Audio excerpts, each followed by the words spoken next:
Morning. Welcome everybody to the 2020 virtual Lacea meetings. This is the first session and we have honor to have Kirabo Jackson as a keynote speaker. Kirabo is the Abraham Harris Professor of Human Development and Social Policy at Northwestern University and a fellow at the Institute for Policy Research. He's a labor economist who studies education and social issues. Kirabo earned his bachelor degree in ethics, politics, and economics from Yale University in 1988, and his doctorate in economics from Harvard University in 2007. After being assistant professor in the Department of Labor Economics at Cornell University, he moved to Northwestern University, where he earned tenure in 2012 and was promoted to full professor in 2017. Kirabo has analyzed important aspects of education policy, such as the importance of public school funding on student outcomes, the effect of college preparatory programs on students' college and labor market outcomes, the effect of educational tracking on students' academic achievement, and the impact of single-sex education on students' academic and non-academic performance. Also, a relevant part of his work has focused on better understanding teachers' labor market. He analyzes the role of peer learning in teacher effectiveness, how student demographics directly affect the distribution of teacher quality across the schools, how teacher effectiveness depends on the schooling context within which they work, and how best to measure teacher quality, among other issues. His academic articles have been published in leading economic journals, such as the Quarterly Journal of Economics, Journal of Political Economy, American Economic Journal, the Review of Economics and Statistics, Journal of Labor Economics, Journal of Human Resources, among others. This year, he was elected to the National Academy of Education and was awarded the David Gershard Award for contributions to the field of public policy analysis and management from the Association for Public Policy Analysis and Management. This award recognizes persons who, before the age of 40, had made distinguished research contributions to the field of public policy. This is one of the largest and most prestigious awards to recognize contributions to public policy. Also, in 2016 and 2017, Education Week listed him among the top university-based scholars who are doing the most to influence educational policy and practice. His research has also been featured in a number of mainstream media outlets, including the New York Times, the Wall Street Journal, the Washington Post, and others. Currently, he is co-editor of the American Economic Journal, Economic Policy, serves on the Committee on the Status of Minority Groups in the Economics Profession at the American Economic Association, and is research associate of the National Bureau of Economic Research. Thank you very much, Kirabo, to being here with us. So, thank you so much. Well, thank you very much for having me. Thank you for that very generous introduction. It's a pleasure to be here, and it's an honor to be here for the keynote, or for one of the keynotes. So what I'll be talking about today, the title is Building Better Schools for Better Lives.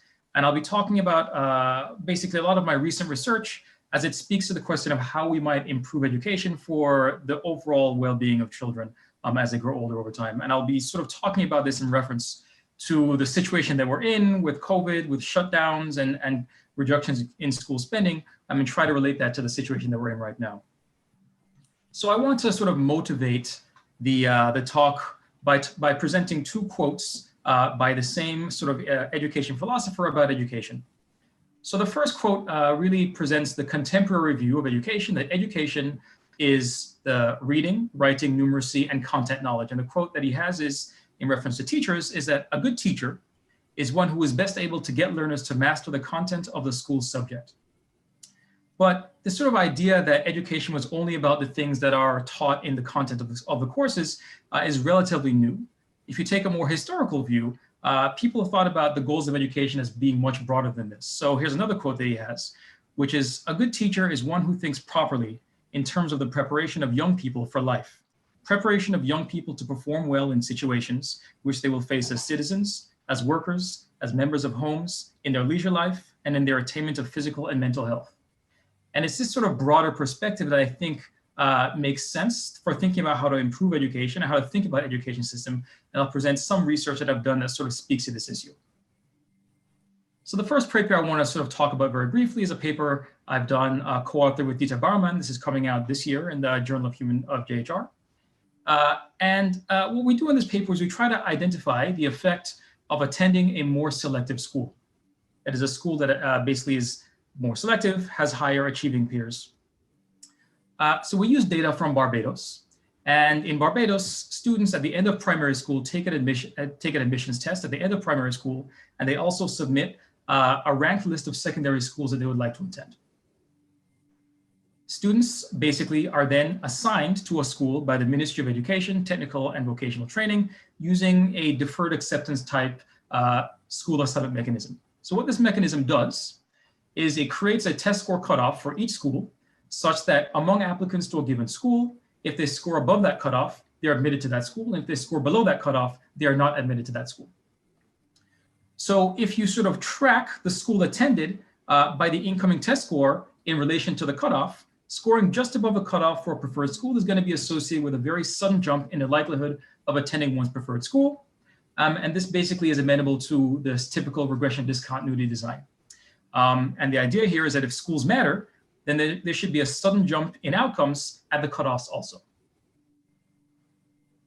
So to look at this in terms of outcomes, we first look at the educational outcomes using administrative data, but we also link these data to surveys, a survey of living conditions that has a whole host of long-run outcomes as well. And this figure right here basically illustrates what we find. So in the top left-hand corner, you'll see basically we have all the outcomes centered at the cutoff for the school that a student is applying to. So 0 basically is a cutoff score. So individuals, if you top left, this is the likelihood of attending the preferred school. Those who score below the cutoff are very unlikely to attend. And you see a large jump right at the cutoff in the likelihood of attending that school. If you look at the top right, you'll see that actually nothing really happens in terms of examinations at age 16. So we look at the examinations, the secondary school examination, which is taken a few years later, and we actually see no effect there at all. So one takeaway from this is, oh, it doesn't look like schools really matter. Perhaps these schools do not benefit outcomes in any appreciable way. However, when we look 2 years later at whether students end up earning an associate's degree, which is a tertiary degree, we see an appreciable jump in that outcome. That's in the sort of the lower left. And then when we look at the lower right, we see a big jump in what we call the long-term index. This long-term index is a combination index created based on an individual's educational attainment, their earnings, and health in the long run. So what we're finding here, which is consistent with the idea that education is about more than just test scores, is that in the short run, we don't really see any effect of attending a preferred school on test scores, but we see very sizable impacts on long-run well-being and outcomes that we think matter, such as being employed, earning money, and having good health. A second paper that I have done also with Dieter Bauermann and then Laia Navarra-Solá and Francisco Pardo, this is a work in progress, sort of gets at the same idea using data from Trinidad and Tobago. And we also examine the extent to which parents care about these things. So what we do is we use data from Trinidad and Tobago that links students and their test scores to measures of school completion. And we also have administrative data that measures criminality, fertility, and labor market outcomes. So we're going to exploit the same kind of quasi-random assignment that we have to schools. The assignment mechanism in Barbados is very, very similar to that in Trinidad and Tobago. So it's really the same basic empirical design. And we're going to basically estimate the effect of individual schools, or about 133 schools that we estimate effects for, on a wide array of outcomes. So we're going to estimate effects of schools, individual schools on test scores, and then labor market outcomes, fertility, and crime. We're going to see the extent to which schools that are good at promoting one thing are good at promoting the other. And then we're going to basically feed that into the data that we have on the schools that parents or students submit in their ordered lists. The idea here is that if a school is preferred, it should be higher up in the ordering of schools that they list. And if a school is not preferred, it either wouldn't be listed or be listed lower down. And we can get some information about the kinds of schools parents value with this information. So the first key result from the paper is sort of simplified in this figure, which is showing you a scatter plot of the school's impact on, say, any particular outcome compared to the school's impact on high stakes examinations. And what you see sort of in the top left is that impacts on low stakes examinations is weakly correlated to schools' impacts on high stakes exams. We see the same thing for dropout. The correlation between effects on dropout and high stakes exam is very, very low, almost zero. The correlation between a school's impact on reducing teen pregnancy and a school's impact on high stakes exams is very, very low. Same thing for arrests, same thing for employment. So across a whole host of outcomes that we would all agree are very, very important, the correlations that we observe between school impacts on sort of high stakes tests and the impacts on these other outcomes is quite low. And we find that this is true even if you account for estimation errors using a variety of techniques. So this is not a function of noise. This is just something about the fact that schools appear to be quite multidimensional. They're doing a lot more than simply raising test scores. So the second question is, if this is true, can parents observe this and do they care? And what we find when we look at the choices that parents make is that parents seem to value schools that reduce the likelihood that their children are arrested, or schools that increase the likelihood that their children are formally employed several years later, more than they value schools that raise high stakes test scores, even though they're weakly correlated. So this is telling us that, yes, parents do value schools that raise test scores, but they also do value schools that improve these other outcomes that are not well measured or not well correlated with test scores. Again, sort of making the point that schools are more than just places where you increase things that are measured by test, literacy, and numeracy, but it's really an environment where a broad set of education is happening that is going to improve outcomes overall that we should try and take into account. So I'll be sort of making three main points through the lecture, through the talk. And the first one I've already mentioned, which is that school quality is about more than just test scores. So the data show this, and parents also recognize this fact. The second point, which I'll be going into later, is that resources matter. The idea here is that if you want to get improved outcomes for children, you have to basically provide resources, and by that I mean money, to schools to basically create that success. And the third main point is that identifying policies that will lead to long-run success requires looking beyond test scores and looking at sort of maybe socio-emotional measures, what we sort of call non-cognitive skills or soft skills, as a way to identify policies that may be improving outcomes that are not going to be well measured by test scores. So in terms of school spending, here's a graph that many of you have probably seen.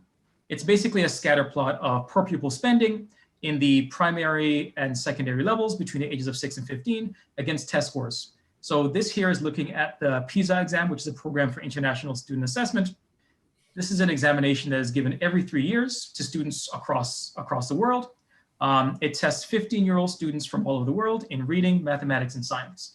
And if you just sort of look at this graph, what you see is that for areas that are spending essentially below $7,000 per pupil per year, it looks as though in that range, higher levels of spending are associated with better test score performance. However, when you look above that level, above 7,000, it doesn't appear that places that are spending more per pupil are getting better outcomes in terms of test score performance. So one can look at this and say, well, it means that once you get above a certain threshold, school spending doesn't matter. But the only way that that's going to be a reasonable way to interpret this graph is if all else is equal. And I would ask you, is it the case that the United States is all else equal with Singapore? Is Luxembourg all else equal with Italy? And I would argue that that is not the case. There are many differences across countries that make this sort of simplistic all else equal comparison to sort of not make sense in this context. The second thing is, a lot of what happens for school spending is happening within schools or within districts, within nations. So in some sense, looking at these large differences across nations may not tell us necessarily anything about what's happening or what would happen if you had a policy to increase spending in a school or increase spending in a district. And I think to answer that question, which really is a policy relevant question, we should look at data within districts and within schools and evaluate such policies. So here I'm going to zero in on a context that I'm very familiar with, which is looking at school spending in the Chicago area. So these are national averages, these are averages of spending within the Chicago area. The darker green areas spend more and the red areas spend less. And this is per pupil spending in districts around Chicago in 2013. Just to give you an idea, the average spending in the area is about $12,000 per pupil, which is about very similar to what the national average is. So I'll highlight two different districts. So there's the Rondout district, which is spending about $28,000 per pupil per year, which is considerably larger than the national average. And there's some description of these districts that comes from NPR School Money that I'll just sort of highlight here. So in Rondon District, class sizes are small and every student has an individualized learning plan. Nearly all teachers have a decade of experience and earn on average more than $90,000. Kids have at least one daily break for mindful movement and lunch is cooked on site, including a daily vegetarian option. This is a district that is located in northern suburbs of the Chicago area. In comparison, we have Ridge District, which is in the southern area. They spend about $9,794 per student, which as you can see is considerably less, almost a third of what the other district is spending. So in this district, roughly 2/3 of its students come from low-income families, and a third are learning English as a second language. Here, one nurse commutes between 3 schools, and the 2 elementary schools share an art teacher and a music teacher. So this is a context where, if you look at the dollar amounts being spent and you look at the lived experience of children on the ground, it seems as though the place that is spending more money, they have a much nicer building, they have time for mindful movement, teachers are not stressed because they're getting very well compensated, they have fresh food cooked on site, they have time for all these sorts of things. In the second school, they don't have a dedicated nurse to deal with a lot of the issues that may arise when you have students who have special needs. They don't have a dedicated art teacher or music teacher, so the arts are being given short shrift in these schools. And if you think these things may matter, then you might think, well, perhaps we would get better outcomes in Ridge if we were able to increase the spending in Ridge to equal that of Rondon. So I don't think it's, so when you look at the difference, so the differences in spending are really associated with differences in the lived experiences. So you might think it would matter for student outcomes. So the question really is, would providing more money to Ridge matter for the long run outcomes of Ridge? So if we wanted to get at this, it's really difficult to answer this question. So I think in the ideal research setting, what you would want to sort of answer this policy question is you'd want to have some kind of random assignment of increased school spending across schools. Ideally, you maybe choose random schools and then at random times, you would basically hit a switch and school spending will suddenly increase in a school randomly at some point in time. And then what you could do is you can say, okay, if I want to know what the long run outcomes are associated with that change in spending, I could track the outcomes of children who were in these school districts before the on switch, before the increase in spending was dropped on the district, and compare the outcomes to those who were there after. So you want to compare the exposed cohorts to the unexposed cohorts within the same school before and after this increase in school spending. And then you can track their outcomes over time and see if the outcomes are any different. That's in the ideal, that's what you'd want to do. Now, of course, no one is sort of randomly dropping money on random districts in such a manner, but there are some policies that I argue sort of somewhat approximate this that allows us to get some purchase on this question. So I'll talk about a paper that I've done with Rucker Johnson and Claudio Persico that tries to get at this. So what we do is we use school finance reforms that occurred in the United States between 1970 and 2000 as an external shock. So school finance reforms, basically to give you a background of what that is. So in the United States, most schools were, in the United States in the 1970s or 60s and 70s, most schools were funded primarily through local property taxes. And as a result of that, areas that were higher wealth areas had basically more expensive homes. And as a result, even if you had the same tax rate across local areas, the wealthier areas would have spent more per pupil than the less wealthy areas. And that led to differences in the resources available to schools in the more affluent versus less affluent areas. Now, across several states starting in the 1970s, basically cases were brought to states' Supreme Courts, and basically the courts found that this distribution of resources was unconstitutional, violated state constitutions. And what happened was all these states were basically forced to redo the way in which they funded schools. So as a result of that, what ended up happening was that areas that were previously low income or areas that were previously low spending before these court order reforms were implemented suddenly got an infusion of money, and those areas that were already high spending typically didn't get much money. Sometimes they actually got less. So the idea here is that the sudden drop of money that districts experience as a result of this statewide policy, it's not exactly random, but it is some drop of money basically approximates this idea where we can compare the cohorts that were in a school that got a large sum of money suddenly to the outcomes of cohorts that were in the district before the money was provided to these districts. So then what we're going to do is we're going to basically test whether exposed cohorts, and that would be those who are of school-going age during the spending increase, have better adult outcomes relative to the unexposed cohorts in those same districts. And if the increases for the exposed versus the unexposed cohorts are larger in districts that had larger reform-induced spending increases. That's going to be the idea. So I'll show you just visually what this sort of looks like, and then I'll talk about the numbers in a second. So what this graph is showing you, if you just focus on the left for a moment, we've taken all the outcomes for all the individuals in our data, and we've centered them around the year in which one of these court-ordered school finance reforms occurred. So individuals who are age 17 in the year of a school finance reform would be represented by year 0. Individuals who are 18 would be -1, -6 would be people who are in their 20s. So all the negative years basically correspond to individuals who were too old to have been impacted by an increase in school spending due to these reforms, because most of them would have already graduated from secondary school at that time. So I'll sort of focus your attention on the cohorts that you should be more generally interested in. So in the sort of green bar over here, these are individuals for years 12 through 22 who would have been 4 years old or younger when a school finance reform occurred. So these would be cohorts that would be not just exposed for 1 year of their school-going career, but for all years of their school-going career. So you should sort of compare the outcomes in the unexposed cohorts to the fully exposed cohorts is going to give you an idea of what the effect of school spending is. So what we do is we basically, once we've identified areas that were likely to get large increases versus small increases, specifically areas that were high income and high spending before the reforms had small increases, we then look at outcomes. We then look at spending. So on the left, what we have is school spending, or the natural log of school spending over the entirety of an individual's school age years for those areas that had small spending increases. And you can see the difference between the untreated cohorts and the fully treated cohorts is relatively small, and here does not seem to be much increase in school spending. However, in comparison, on the right, what we show is the same figure, except now you see a large increase in spending. So this is basically just showing you that our instrument, that is our predictor of increases in school spending, actually do predict increases in school spending. So then the question is, do we see an associated or corresponding improvement in outcomes of well in the untreated compared to treated cohorts in those areas that had larger spending increases? And the answer here is yes.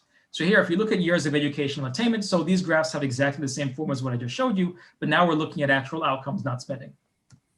So as you can see, in the areas on the left that had very small spending increases across cohorts, we don't see very much change in the years of education for these cohorts at all, relative to those that were 17 at the time of the school finance reform. On the right, what we see here is that the fully exposed cohorts do have higher levels of years of education compared to the untreated cohorts in those districts that saw larger increases in school spending. So you can sort of see that the treated versus untreated comparison is much bigger in those areas that had more money dropped on them, essentially. So in the high spending increased districts, the younger cohorts have more years of completed education than the older cohorts. So if we sort of take these relationships together between the first graph that I showed you for spending and these effects here, basically an instrumental variables approach using all this variation, we find that a 10% increase in school spending leads to an additional 0.31 years of education. And if you look only at individuals who are low income, children from low income homes, this increase is about half a year of education. So increasing school spending by 10% over the entirety of an individual school age year. So this is not just 1 year, this is for all 12 years of schooling, increases their eventual years of education by about half a year. We can do the same thing for the adult wage, and I'll walk through them pretty quickly because we've seen what they look like. And you can see, again, increases for areas that had high increases in spending. Nothing's really happening for those areas that had no increases in spending. And if you put these in an instrumental variables framework, we find that a 10% increase in school spending leads to about a 7.7% increase in the adult wage. And these are wages between the ages of 25 and 45. If you look at individuals who are low income, this is about 9.6%. If we look at adult poverty, we see the same basic pattern. We see some evidence, maybe a slight reduction in adult poverty in the areas that had small spending increases between the fully treated cohorts, that is years 14 to 22, compared to 0 to the negative years. But then we see a much more pronounced drop for the areas that had high increases in spending. Again, you put this into the IV's framework, and what we find is that a 10% increase in school spending leads to a 2.6 percentage point decrease in the likelihood of adult poverty. And for lower income children specifically, this decreases about 6.2 percentage points. essentially what we're finding is that if you're a child who was low income, being exposed to a 10% increase in spending throughout the entirety of one's career actually reduces likelihood of being poor as an adult by about 6.2 percentage points. So this is a meaningful effect. To some extent, increases in school spending is breaking the cycle of poverty to some extent. So you might sort of ask the question, to what extent, what is this increased money being spent on? And we can't say exactly what's happening, but what we can do is we can document the kinds of changes that are occurring in the areas that got these increases in spending. What we find is that basically the places that got these increases in spending, they spent a lot more of it on instruction as opposed to things like capital. They weren't spending it on buildings, they're spending it on like teachers, guidance counselors. They had smaller classes. That would also explain for why they spent more on instruction. They paid higher teacher salaries, and they also increased the school year. So they increased it by a few days. So you had more instructional time, higher compensated teachers, smaller classes. These are just relatively standard things that schools do. They just didn't spend more on those things. They spent more on instruction, and it was associated with better outcomes for these kids. So you might ask, what about spending cuts? And I think this is an important question to ask in light of the fact that due to COVID-19, public schools are very likely to see large cuts across the board. In the United States, for example, in New York is considering 20% cuts from the state. This is going to translate to about a $2,000 per pupil reduction in spending. Like I said, the baseline for most places is about $12,000, so it's a big cut. Ohio is proposing cuts that are much more targeted. They're thinking of cuts on the range of $100 to $300 per pupil. And I know in different nations are also having this exact same conversation. For example, in Uruguay, teachers were protesting against budget cuts in education. So this is something that is not specific to the United States. It's something that's going to really happen everywhere. So the question is, what about spending cuts? Does this matter?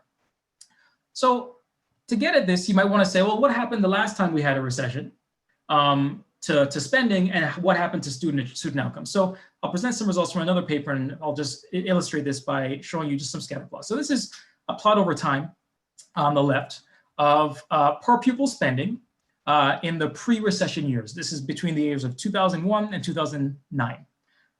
We plot that against the average NAEP score. So NAEP is called, it's a National Assessment of Educational Progress. This is an examination that is given to a nationally representative sample of 4th graders and 8th graders in math and reading. And what we can see here is that basically over time, before the recession, which came around 2008, 2009, both these things were going up. Test scores are going up, spending is going up. And then suddenly when the recession hits, you see that spending goes down. And we see basically a slowing of the growth of test scores. So it looks like there's something that happened around 2009 where spending goes down and test scores start to go down as well. This is just aggregate data, by the way. You see a very similar pattern on the right when we look at college going. So again, we see increases in per pupil spending prior to the recession. We see increases in the number of first-time college enrollees. This is nationally, United States. And then we see a decline in both those measures after the recession, or when the recession hits. So if you just look at this pattern in the data, it does suggest that something is happening. It's highly suggestive, but this is not a causal relationship. So to get a sense of a causal relationship, I have another paper. This is co-authored with Cora Wigger and Heyus Young, and this is forthcoming. And we basically examined what happened during the Great Recession to try to identify plausibly exogenous variation in spending cuts that is unrelated to the effect of the recession itself. So what we're going to do is we're going to use states' reliance on state taxes to fund public schools as a predictor of per pupil spending cuts during the Great Recession. And I'll go into detail about how this works. So we're going to basically identify which states are likely to experience larger versus smaller K through 12 spending cuts. And by K through 12, I mean primary and secondary. Larger versus smaller primary and secondary spending cuts due to the recession, but they face very similar direct recessionary impacts. So we can make comparisons across these states and know that we're not being confounded by the direct effects of the recession itself. So this basically is going to be comparing places that were very reliant on state monies to fund schools compared to places that were not very reliant on state monies. And then we're going to examine whether cohorts that were exposed cohorts, those are cohorts that were exposed to spending cuts, have very different outcomes from cohorts that were not exposed to these spending cuts. So if you look on this figure here, there's sort of two things. So there are really two effects at play. There are two reasons why we might expect that spending cuts, why we might expect that reliance on state monies to fund education is going to make it such that that's going to be a predictor of spending cuts in the recession. The first is a straight revenue effect. So essentially, public schools in the United States are funded by federal money, which comes from the federal government in Washington, D.C., basically. They provide about 10% of all the money that schools spend. There's local money, which is basically comes from property taxes, which comes from local area. And then we have state revenue, which is funded primarily by essentially consumption taxes and also income taxes. So when you have a recession, it's the consumption taxes and income taxes that drop the most rapidly. So places that were very reliant on that revenue stream were the ones that saw a large reduction in revenue, and as a result, a reduction in the money that they had. In addition to that, what ends up happening a lot was that, and you can see this sort of illustrated on the left, is that oftentimes when there is a recession, even though there's a reduction in the revenue, oftentimes states decide to reduce the reduce the share of their revenue that they allocate to education. So not only is the pie shrinking, the proportion of the pie that goes to education typically shrinks as well. So for both these reasons, places that were very reliant on state revenues were the ones that saw the deepest cuts during the recession. And the nice thing here is that places that were more reliant or less reliant on state money were not exposed to differences in the recession. They were similarly hit by the recession. So that's how we're going to identify the effect of the spending cuts as separate from the recession itself. So what this is showing you in this plot are the differences in spending and outcomes between states with above and below median reliance on state monies. So in the top left, we have per pupil spending in logs. So this is in thousands, and you can sort of see in the places that were above versus below. These are calendar years in the bottom. We see that basically in 2003 to 2009, things are relatively stable. There's a small dip in 2009, and then it clearly drops after the recession. So this is telling you that areas that were more reliant on state monies did in fact experience a decline in per pupil spending right after the recession hit. The question is, do we see a corresponding drop in other outcomes as well? We see this here for the NAEP score. So these are average test scores. We see the same thing over here. And these are college scoring rates. So for both test scores and college scoring rates, we see a very similar pattern. Things are pretty flat before the recession, and then we see a decline. So if we use these patterns in an instrumental variables framework, what we basically find is that on average, a $1,000 reduction in per pupil spending basically reduces test scores by about 3.8% of a standard deviation, and it lowered the college scoring rate by about 1.24 percentage points. So if you think about the proposed cuts, New York was proposing cuts around $2,000 per pupil, you can sort of do the math, multiply those numbers by 2, and you're sort of getting that, like, if you had cuts that deep, which is actually a pretty big cut, you might expect test scores to go down by almost 8% of a standard deviation, and the college scoring rate to basically decline by about 2.5 percentage points, which is a pretty sizable effect. The kinds of cuts being proposed in Ohio, about $100 to $300, would have more modest impacts, but they're not zero, and they're economically meaningful. So I think the takeaway here is that money matters and spending cuts matter. And insofar as places are considering cutting spending in order to save their budgets in light of the recession, this suggests that there are real costs to doing that. So I'll sort of pivot from the question of whether resources matter to the question of how resources should be spent. So in principle, if you want to figure out how to spend the resources, the idea is what we should do is we should look to all the evidence, either experimental or quasi-experimental studies, to figure out sort of what works for students in the long run. We figure out the cost of each of these interventions, and you spend the money on the interventions that are the most cost effective. Now, the question is, how do you measure impacts on long-run success? So it's one thing for me to look at data for school finance reforms that happened in the 1970s and see how the individuals who were children in the 70s and 80s, how their outcomes look in 2017 or 2018. It's another thing entirely to be like, okay, I have data today, and I want to evaluate an intervention that's happening today or maybe last year to figure out whether it's having long-run impacts. How do you do that? We can't wait 30 years to figure out what works in order to sort of inform policy. We have to be able to make decisions in real time, or at least in a short amount of time, to figure out what's effective. So I'm going to argue, or present some evidence that what we should do is basically identify the set of skills and outcomes in education that predict long-term success, and then we should evaluate policies based on impacts on these things. So there's a large literature out there now sort of documenting the importance of soft skills. So basically there's this new body of research basically demonstrates that non-cognitive skills, they're called non-cognitive skills. Obviously they're happening in the brain, so it's a little bit of a misnomer, but that's the term that economists typically use. But these non-cognitive skills that are not captured by standardized tests, such as adaptability, self-restraint, and motivation, are key determinants of adult outcomes. And I think this literature basically gives us reason to suspect that interventions may impact skills that go undetected by test scores, but are nonetheless really important for students' long-run success. In some sense, maybe these non-cognitive skills can be good predictors of some of these other outcomes I documented in the first two studies I outlined.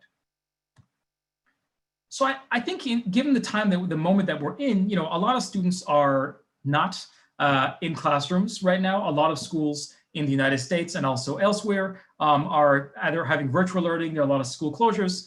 And a new UNICEF report came out that basically over 1/3 of all countries in Latin America and the Caribbean have yet to set a date for school reopening.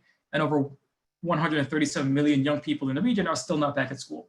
So, insofar as they're not in school and they're not getting the interpersonal connection with their classmates and their teacher, there may be a concern that these sort of soft skills, these interpersonal skills, these non-cognitive skills, socio-emotional skills are the ones that are getting, potentially are being lost, even if they're managing to keep up with the learning, with their literacy and numeracy, which is an open question itself. But even if they're getting that, they're probably not getting enough of the socio-emotional stuff, and that may be really, really important.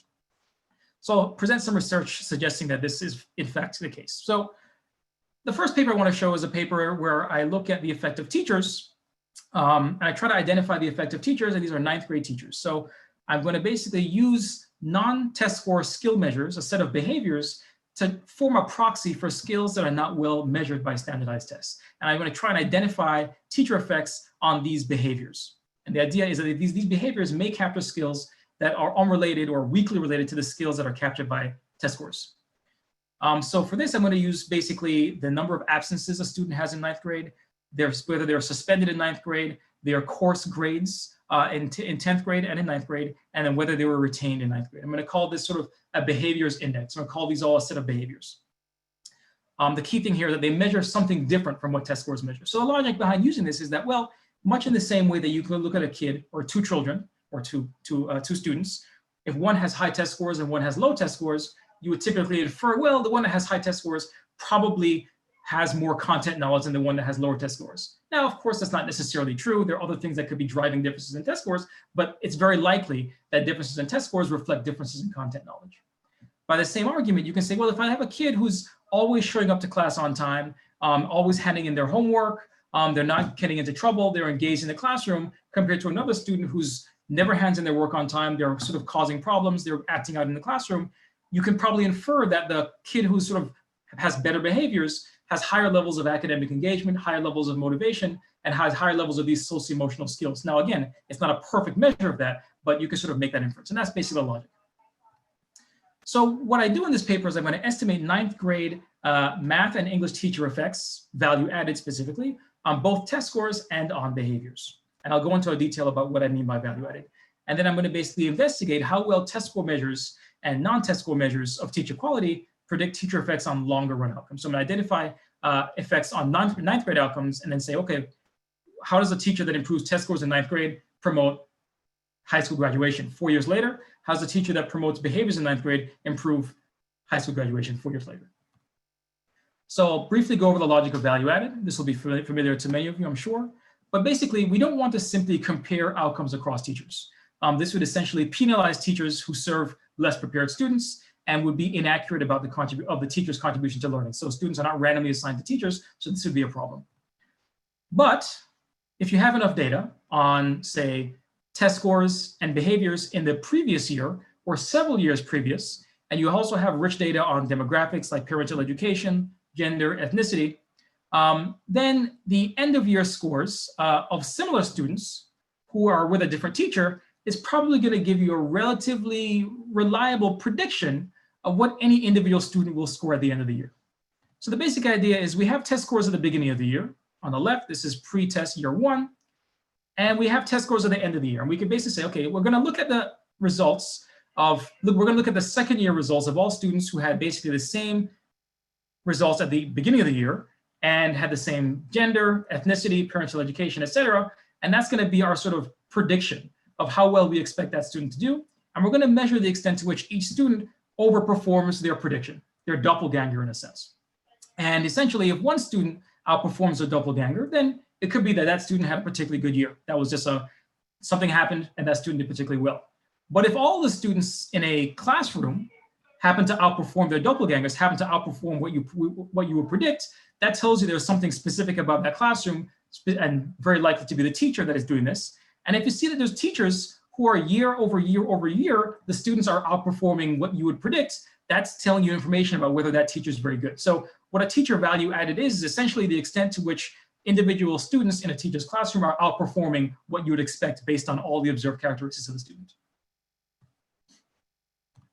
So over here, the first thing I'm showing you is that it turns out that how well teachers do at improving behaviors is a very, very weak predictor of how well they do at improving test scores. So you might have thought, well, you can't improve test scores unless you improve behaviors. And that may be true to some extent, but they are just not the same thing. They're relatively weakly correlated. The correlation between teacher value added on test scores and teacher value added on behaviors is about 0.15. And what this graph is showing you, what this figure is showing you, is I'm showing you the distribution of test score value added for the bottom third, middle third, and top third of teachers based on behavioral value added. So if there was no predictive power at all, if they were entirely uncorrelated, then the box plots would be the same across these three groups. If there was a high degree of sorting such that the ones that were good at behaviors were also good at test scores, then the box plots will be very, very narrow, and there will be very little overlap across the groups. Instead, what we see is if you look sort of at the top group and the bottom group, the teachers who are the best at promoting behaviors and the teachers who are the worst at promoting behaviors, there's considerable overlap in this distribution. So while it is true that teachers who are good at one, on average, are better at the other, there is considerable overlap, which means that there's probably a lot of information about teacher quality that is just unrelated to teachers' impacts on test scores. So now we're going to see with the extent to which that is true. So for this, all I did is basically regress the long-run outcomes on teacher value added either for test scores or on behaviors. So what this graph is showing you, I'll just pull out a few different numbers, is that if you look at the probability of graduating from high school, having a teacher who is 1 standard deviation higher on test score value added raises the likelihood of graduating high school by about 1/10 of 1 percentage point. Pretty small. In comparison, having a teacher who raises behavior value added by having a teacher who's 1 standard deviation higher on behavior value added, essentially going from a teacher at the median of behavior value added to one at the 85th percentile, that's 1 standard deviation increase in teacher quality for behaviors value added, that increases the likelihood of graduating by about 1.5 percentage points. So we're getting a factor of like 10.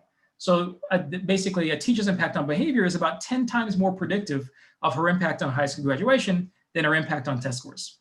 And we see this basic pattern for high school graduation. We see it for the probability of taking the SAT, and we see it for the probability of reporting an intention to attend college. So for all these outcomes, it appears that while it is true that teacher effects on test scores matter, teacher impacts on behaviors, as measured by those things I just described above, is much more predictive and explains a lot more. So I will just pivot over here, and the result here is that test scores miss a lot. Teacher effects on behaviors are strong predictors of the impacts on student long-run outcomes. And we really should I think policymakers should try to think about measuring impacts on multiple outcomes to better gauge what's going to lead to long-run success. I think that's one implication of this. But I think there are also a lot of open questions that this research raises. So the first is, will this also work for schools? The first analysis was for teachers. Will this also work for schools? The second thing is, are these behaviors really measuring soft skills? So you might think, well, maybe I want to see this for socio-emotional measures based on surveys, actual measures of socio-emotional skills. And the third is, would this work if we were to use psychometric measures of student skills that psychologists use to measure soft skills? So this leads to sort of the last paper I'll talk about. So this is work that is forthcoming. It's with Sinead Porter, John Easton, Alyssa Blanchard, and Sebastian Kigue. And what we do here is we try to explore if survey-based measures capture skills that are useful to predict long-run impacts are not well measured by test scores. So we're going to estimate school impacts on survey-based measures of skills in 9th grade. So again, we're all still focusing on 9th graders, but now we're looking at school impacts, not teacher impacts.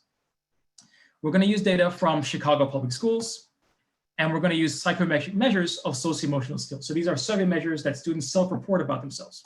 And we have a variety of different measures. So we have measures of grit, study habits and academic engagement. So these are questions for grit, which would be like, I work hard to attain my goals, things of that nature.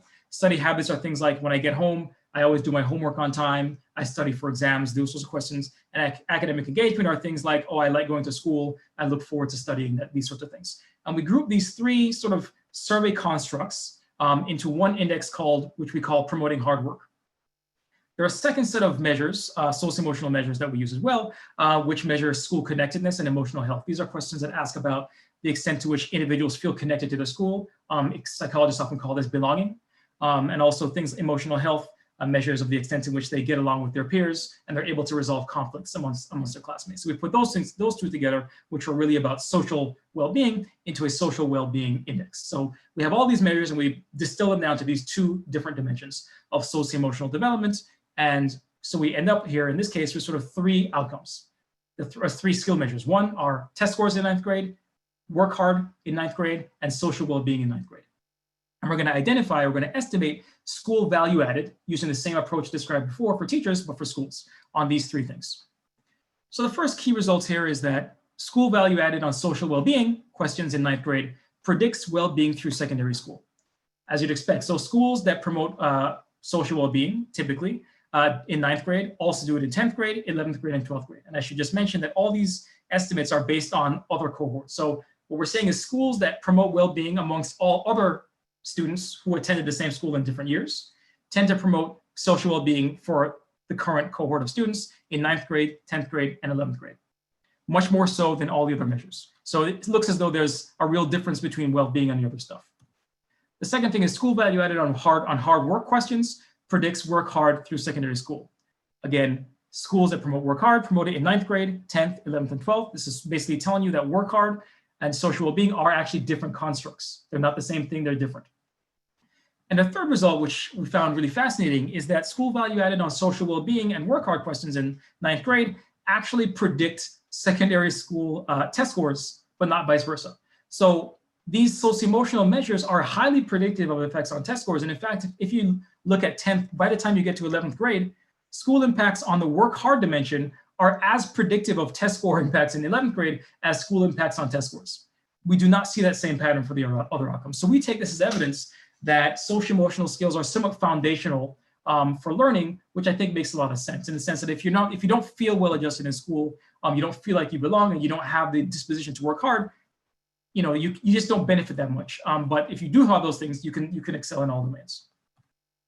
So this is now just showing you, so to what extent do these school impacts on these different domains predict long-run outcomes? So these are just scatter plots that are basically showing you that on the left, we have the high school graduation plotted against the work hard value added.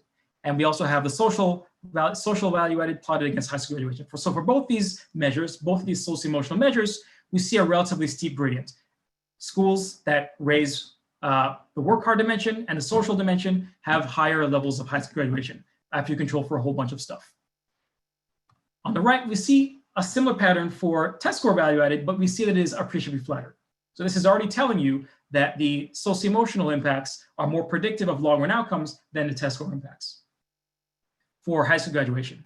In the bottom level, we're showing you exactly the same pattern for enrolling in a 4-year college within 2 years of high school graduation. So again, what we're seeing here is the socio-emotional measures are much better predictors of attending a 4-year college than the school impacts on test scores. So to put this all together, what we're basically finding is that I'll zero in here. This is showing you essentially the effects of increasing the value added by 1 standard deviation, that is going from the median to the 85th percentile of the distribution for social well-being, work hard, test scores, and then some combination of all three on the outcome. So I'll focus your attention on the test scores for a moment. So what this is telling you is that increasing test score value added by 1 standard deviation is associated with a 1.2 percentage point increase in graduating high school. If we were to use an index of school quality that combined test scores and these other socio-emotional measures, we would find that going a 1 standard deviation increase in that index would increase high school graduation by about 1.9 percentage points. So this combined effect is about 58% larger than that of test scores alone for high school graduation.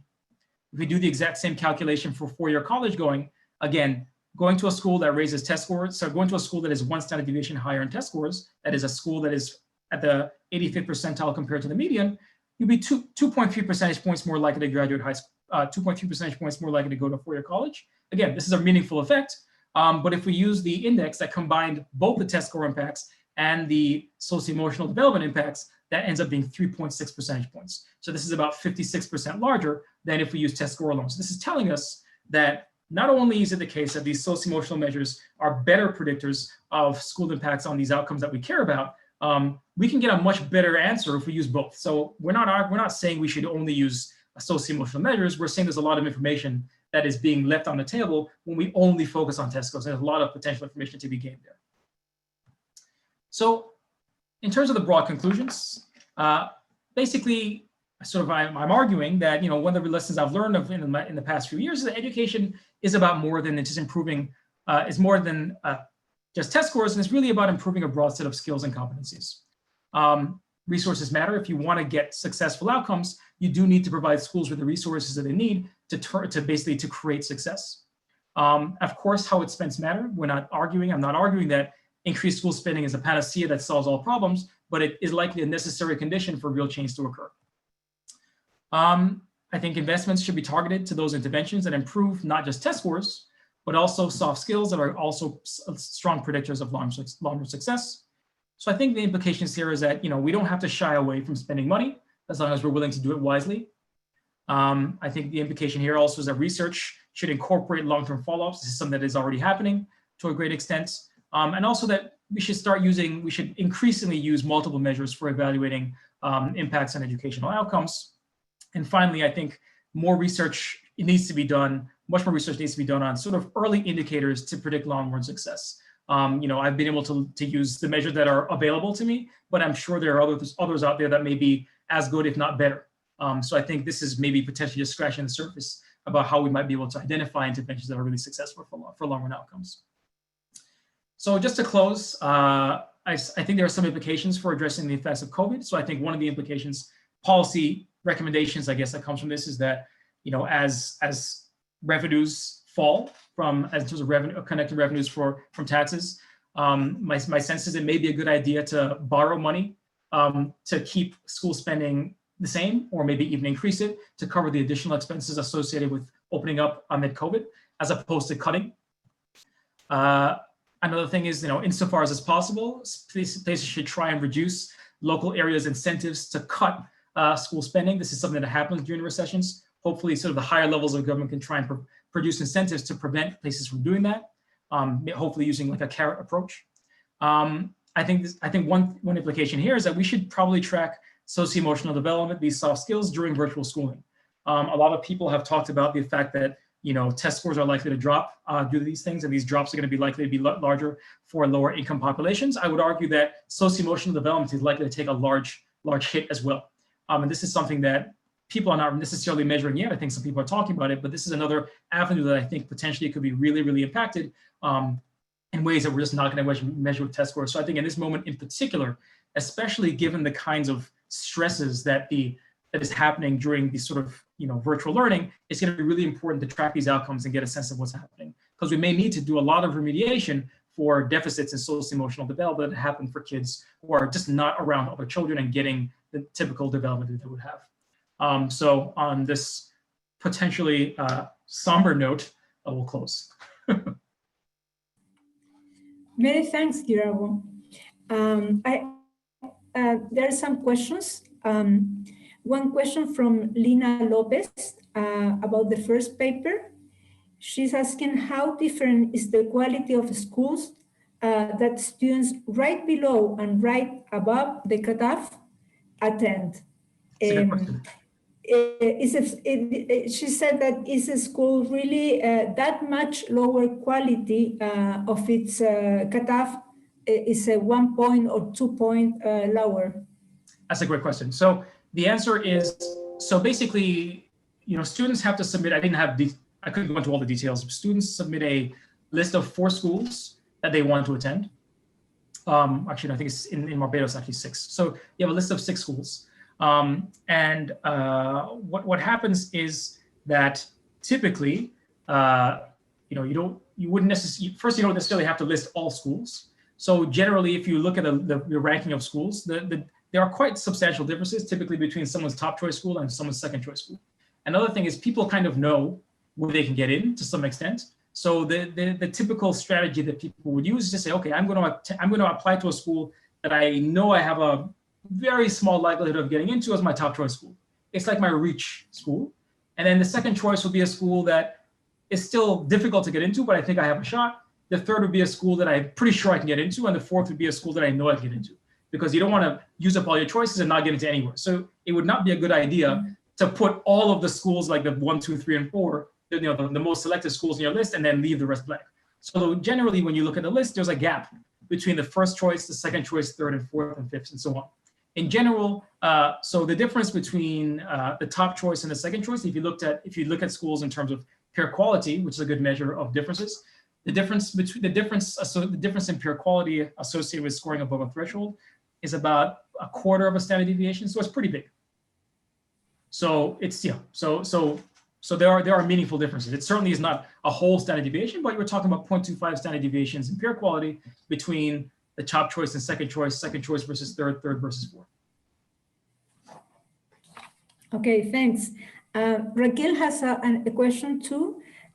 She said, how do we know, this is about the paper on the effect of school spending on educational outcomes.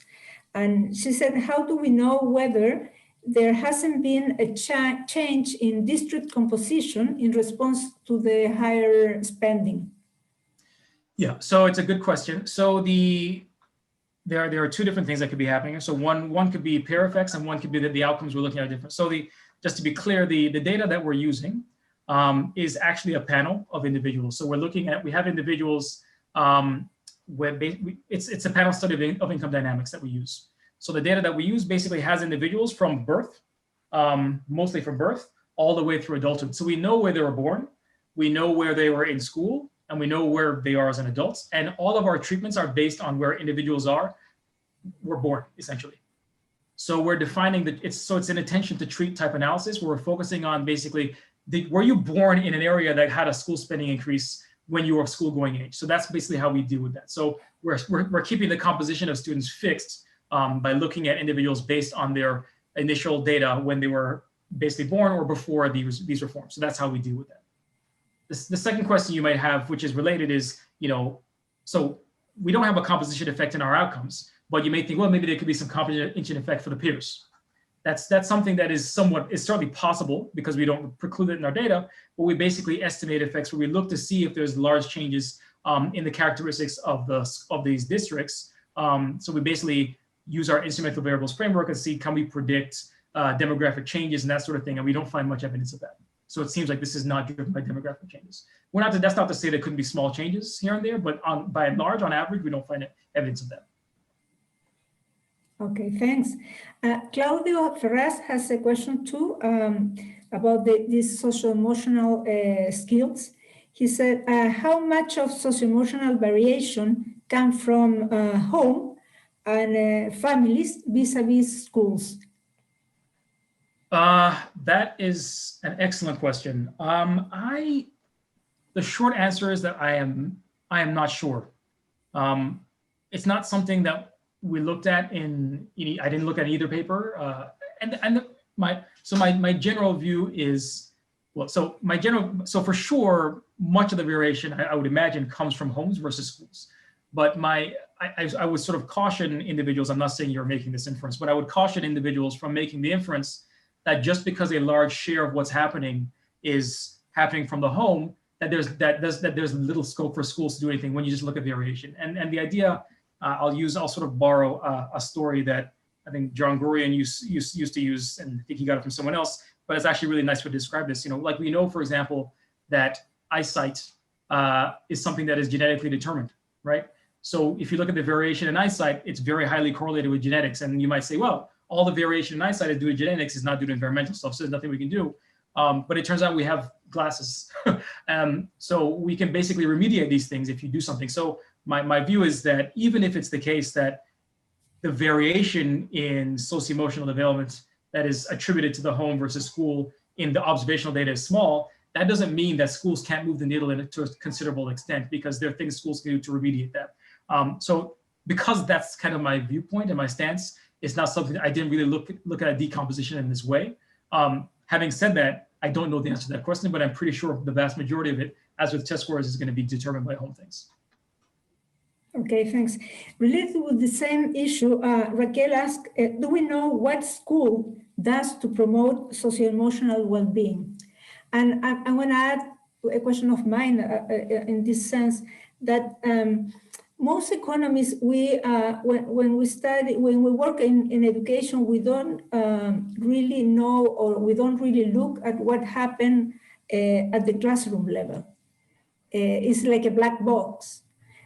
So what's your opinion on and your experience trying to investigate what's going on inside the classroom? And also, don't forget Raquel's questions too.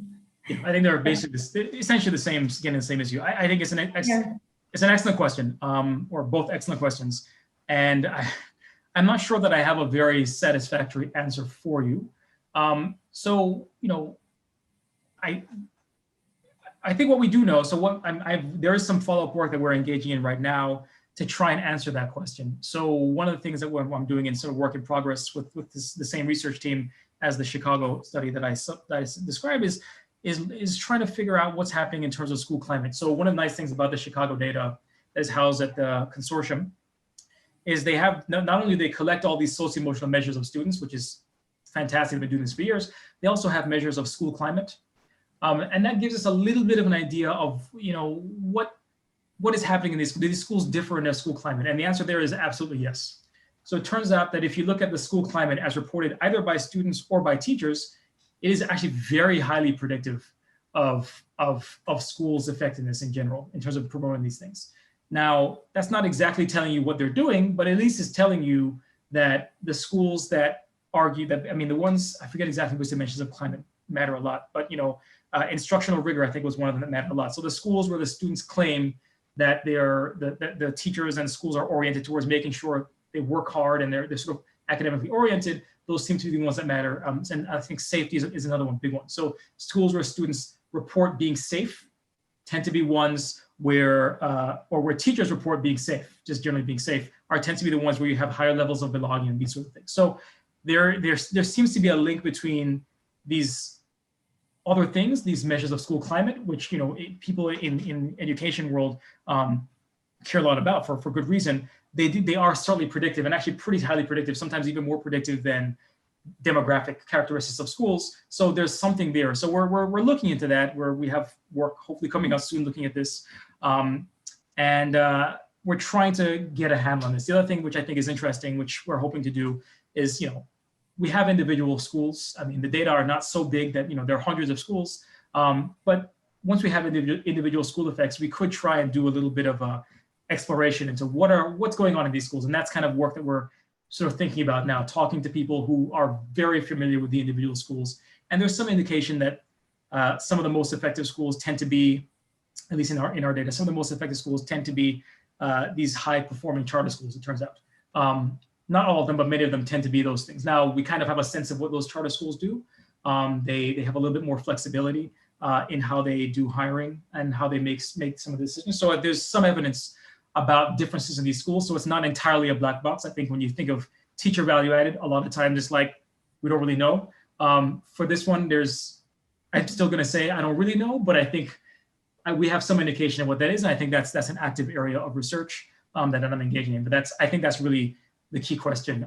I think that what would be amazing would be to try to combine mixed methods work where people are actually observing what is happening, like, you know, what is happening in the classroom, actual, you know, observations of what's going on, and really link that to measures of value added or effectiveness. I think that's to me where I think this should be going. But I have not done that yet, but that's a great question. And it is the question. Thanks. Many thanks. There is a question by Felipe Barrera Osorio. He said, a tough question. Can you engage with the idea that the main problem in education is the lack of pervasive incentive system, especially in teacher contracts? with automatic promotion based on experience and qualification. How can we make the two stories compatible? So the question is, how can I comment on the fact that there are very little incentives in education? Is that? Yeah, the lack of incentives. He's talking about the lack of incentives, especially with teacher contracts. Yeah, you know, I think, I don't know if that's the biggest problem in education, but my sense is it certainly is a problem. You know, in some sense, we need to have, you know, teachers have to have incentives, and education systems in general need to have incentives to turn better resources into outcomes. And I think that's one thing. You know, a really nice paper that I'm a big fan of is a paper I think it came out last year in the QJE, looking at, I believe it was in Kenya, with Isaac Mbiti and Kartik Mudaran, and they basically show that if they actually did an experiment where they either gave teachers performance pay or they gave them some additional money to spend on things, and the result there was that the combination of the two was much more efficacious for outcomes than just giving them money. If you gave them money alone, it didn't really matter. But if you added some sort of performance element to that, then you actually got these large gains. So I think that's very consistent with the idea that, you know, yeah, resources can improve outcomes, but if you don't have the appropriate incentives in place for teachers to turn those resources into outcomes, then the effect may be blunted. And I think, you know, teacher contracts is a part of that. My view is that teacher contracts, even aside from the question of the incentives within education, I think it also has problems in terms of attracting talent to the field. In many countries, certainly in the United States, this is an issue where, you know, you're compensated based on a very fixed scale. So, you know, whether you are an excellent teacher or not, you get the same amount of money as someone who may not be particularly good. I think that reduces the incentives for people who are very highly skilled and who could potentially be excellent in the classroom from entering the profession. So my personal view is that the compensation scheme for teachers should be more flexible, and that would lead to better outcomes. It would both attract more talent into the field, and it would also incentivize those that are in the classrooms to do that. You know, there's some recent work by Barbara Biasi that I think is coming out in AEJ that looks at this when basically some places changed from a fixed scheme to a more flexible scheme and documenting that outcomes did improve. It wasn't a massive improvement, but it was very nice evidence of that. Basically, just having some flexibility in teacher contracts and moving away from this fixed schedule of pay based on seniority actually did have some positive selection effects and some positive incentive effects. So I definitely agree that incentives is an issue. My sense is also that particularly when I think when you go to sort of developing nations, this is even more of a problem. You know, there are some countries where teacher absenteeism is a real concern, particularly when you go outside of urbanized areas. Teacher absenteeism can be a big problem. Less so in the United States, but in other nations. So I think, again, that's another place where teacher contracts is going to be really important for getting the incentives right. So I'm not sure I'm really answering your question or if I'm just agreeing with what you're saying. But I think the incentive structure and the accountability in the system is something that really matters. The one thing I would say in terms of the research that I presented and how that relates to incentives is, you know, it's important to have accountability built into the system. A lot of people look at the research that, you know, finds that teachers have important impacts or schools have important impacts on social emotional development and say, oh, then we should be incentivizing those things. We should attach stakes to them and we should have performance-based pay using these teacher impacts or school impacts on social emotional development. And, you know, I'm not sure that's actually what the results suggest we should do. That's a possibility, but it's not the only possibility. One possibility is that we identify the practices, kind of to the other question, identify the practices in the classroom, in a school that tend to be associated with improvements in social emotional development, and then you provide incentives to engage in those practices. You can imagine, or maybe just using it as a way to identify schools that need to improve outcomes, as opposed to using it as a punitive measure. Use it as a way to sort of evaluate and figure out where things need to be improved. So in some sense, and I think that does relate to the question of incentives, like you do want to think about, okay, if we do have an incentive scheme and we're going to attach stakes to things, we want to basically have a relatively holistic view of exactly what success looks like. So I'm not saying we should be used directly, but it could be used to inform these decisions. But for sure, the system where you teach for 3 years and all of a sudden you have a job for life, I don't think is particularly conducive to getting effort from teachers. And that's not to say that teachers are lazy. I'm not trying to say that at all. But I do think that in a system where teachers are rewarded for exerting effort above and beyond, you're going to get a little bit better outcomes. Right. Felipe said that you really answered his question. So he's happy with your answer. Gregory Alacua has another question. He said, are there effective tools to select teachers that predict teachers' value added on non-test score measures? So if you have some if you know that there is some tools to select teachers considering the non-test score type of results. That's a great question. I am not aware of that. So I know of some work in DC where they did a very detailed, they sort of overhauled their teacher training and evaluation system in DC a few years back. And I know Jonah Rokoff was an author on that paper. I forget exactly who else was on it, but basically what they found there was that, observation scores so sometimes teachers will do a practice class, for example, before they enter the real classroom, that, so basically scores of these kinds of classroom behaviors were found to be associated with better outcomes in the classroom, but they didn't look at these non-test score outcomes. So they looked at sort of test scores was kind of the main measure they looked at. So the short answer is I am not aware of anyone that has identified things that you can use before the point of hire that are strongly predictive of success on these non-cognitive or socio-emotional measures. Having said that, I think that's certainly something that could be done. I know people have done this for test scores to some extent with some degree of success. So I think it would just be a matter of focusing some of the attention on these non-test score measures later on as you measure the efficacy of these things. I'm not aware of them yet, but I think that would be a relatively straightforward thing to do now that we know that these outcomes matter and how to measure them. But I'm not aware of anything to date, no. Thanks. Julian Christian has a question. He said, interventions that seek to increase test scores tend to generate effects that fade out rather quickly. But do interventions that seek to increase social emotional skills have higher persistence over time? That is, again, a good question. The only work that my understanding is the answer is yes. So I believe that, if we look at the work Jim Heckman has done, so this is not in my own work, because I've not really had data that was able to measure socio-emotional measures throughout over time. But, the work that Heckman has done suggests that is the case. I believe when they looked at Perry Preschool and some of the other ones, the finding was that the test score effects, as you mentioned, they went up and then they faded, but then the socio-emotional measures kind of persisted.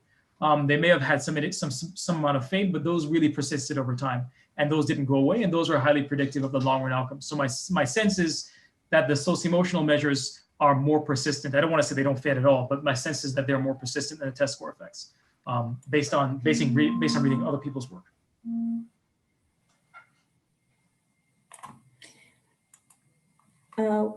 We have another questions here.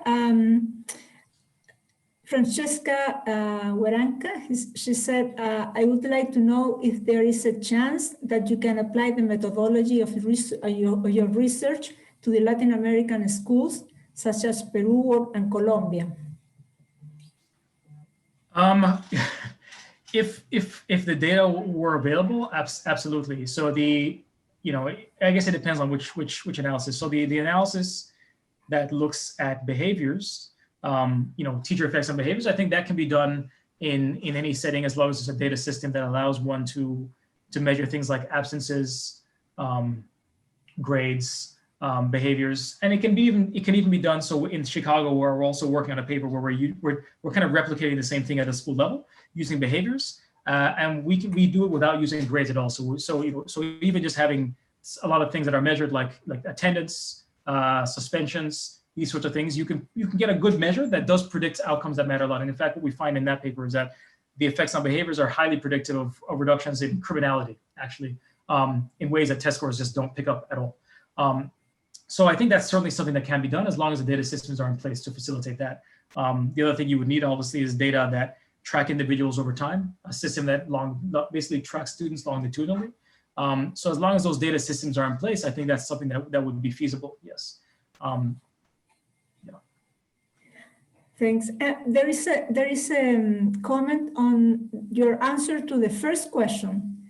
Christina Felford, she said, but doesn't getting into your top choice school reflect then an effect on social well-being? And that's one of the challenges you are stressing in your other paper. So this is like a revise and resubmit. Yeah, right, exactly. Yeah. I think that's, I think that is a reasonable question to ask. And yeah, it's certainly possible. And I've seen some evidence on this, so that basically these threshold effects do more than just change your schooling environment. Just the fact that you got into your top choice school may give you a good feeling and you feel good about yourself in ways that are beneficial. I think that is certainly a possibility. So I wouldn't want to rule that out entirely as part of the explanation. I think that's a fair question. I've seen some evidence on this where students gets ratings back, and the threshold between saying that you did good versus excellent or excellent versus fair, you start to see students, and there's no stakes attached to those labels, but you start to see students seemingly behave differently in response to these labels. So I think you're absolutely right. There could be some behavioral effect of knowing that you got into one's top choice versus second versus third versus fourth that is embedded in these results. I think that's a perfectly fair comment. Yeah. Okay, there is another question by Claudio Ferraz. He said, one of the important discussions in Latin America, especially under the economic crisis and budget cuts, is about teachers' wages. How important are high salaries versus other types of spending in a context where it is very difficult to fire bad teachers? He's talking about Latin America. Yeah, I mean, I think,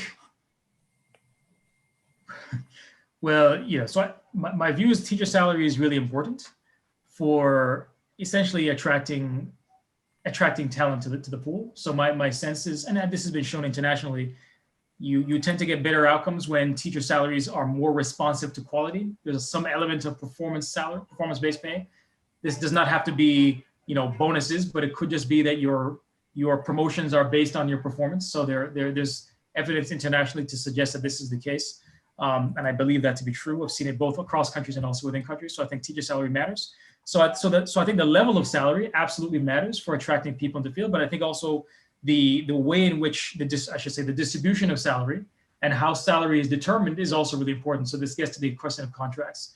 But yeah, and I think my view is, if you have a contract where it's very hard to fire teachers and you're paying very high salaries, there's probably a lot of economic rents that are being generated by a system like that, where maybe you get some excellent teachers, but you're also not necessarily getting only excellent teachers. You're also getting teachers who are not very good or not as good as you would like. And you're not getting rid of them, and you're just compensating them a considerable amount of money. Now, certainly from a cost-benefit analysis, if you could get rid of teachers who are not being particularly effective and hire teachers who are better, you're going to get more. You're going to get more bang for your buck. So for sure, it's going to be important. So I think in my view, the most effective way would be to have a system where you have high salaries to attract a lot of talent to the field, but then you also have a system where you are able to fire a lot of teachers. I think that's another way to go about it. So sometimes people find performance pay to be unpalatable, but another approach is, okay, we're going to pay everyone a lot of money, but if you don't do very well, you're out the door.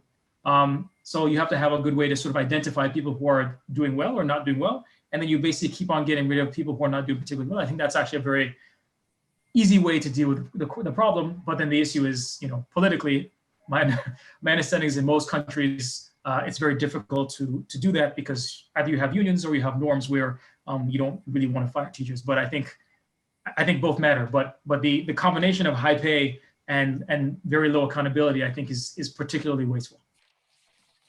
And that's not to say, and just to get to your question about whether the effect of increased spending, if you increase spending, but you don't have a mechanism to get rid of the teachers who are not very good, you will still attract higher quality teachers to the higher quality people to the profession, but you're going to attract everybody. So you'll increase the average, but you have no ability to select from among the best, and that's a problem. So if you have a mechanism to select amongst the best applicants, then high teacher pay is actually very, very good.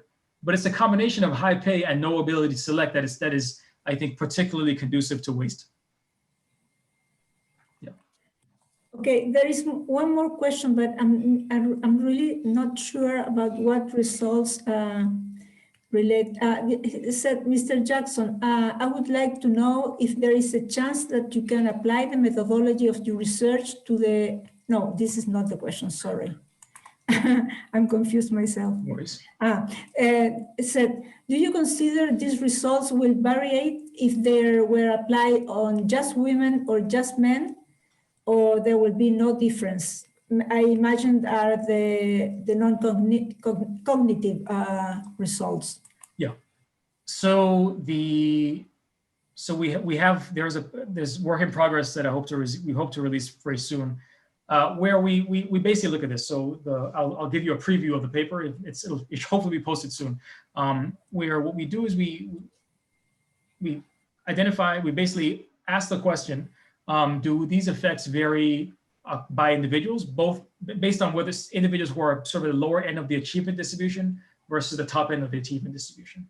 And that's so if you sort of take all the characteristics that we know about kids, or I should say students, their gender, ethnicity, their test scores, behaviors, their socio-emotional measures before 9th grade, you can sort of put them in a profile to be those that are very likely to go to college or those that are very unlikely to go to college. And as you can imagine, those who are very likely to go to college tend to be more likely to be women. Those that are less likely to go to college tend to be more likely to be men. And the finding there is that as a general rule, those at the bottom end of the distribution benefit more than those at the top. We see improvements in high school graduation, more at the bottom than at the top. And this is seems to be driven particularly by the socio-emotional measures. And if you break it up by gender, we sort of see, if you do gender specifically, you see a similar general pattern there. I think the differences are not massive. And the results, I believe, if I'm thinking correctly, is that you see larger effects for high school graduation for the men, but you see larger effects for college going for the women. And you see very large effects for things like criminality for the men. That matters a lot for the men, but that's not surprising because men are the ones who are unfortunately much more likely to be engaged in that behavior to begin with. So it's a little bit of a mix. So it seems as though the girls benefit for some outcomes, the boys benefit for other outcomes. So to say that one benefits more than the other wouldn't be quite the right way I would put it, but I would say that there are some outcomes from which girls benefit quite a lot more than men, and vice versa for the other outcomes. Which sort of makes sense, in the sense that, there are, one of the things that I think is always helpful to think about, people often talk about, oh, which one matters more, cognitive or non-cognitive, socio-emotional versus test scores. It varies by the outcome. If you're looking at things like high school graduation, the socio-emotional may matter a lot more. If you're talking about graduating from college with a very high level of, going to a PhD, maybe the test score is going to matter more. If you're talking about whether someone engages in criminality, probably we know the socio-emotional is going to matter more. So I think it's going to vary depending on the outcome that you're looking at. And again, I think this goes back to the original point, which is that, if we're going to evaluate an education system or an intervention, it's really important to have in mind, in my view, what we mean by good. What's good? Do we mean test scores? Do we mean wages? Do we mean well-being? And until we nail that down, it's hard to have a conversation about what success looks like. And I'm not accusing anyone of doing that, but I'm saying it's always helpful to keep that in mind when we think about what matters more versus less. Okay, I think we're out of time right now. Many thanks, Kirabo, for your wonderful conference. And thanks to everybody that has been participating in this first session of Lacea 2020. Many thanks. Thank you very much. We have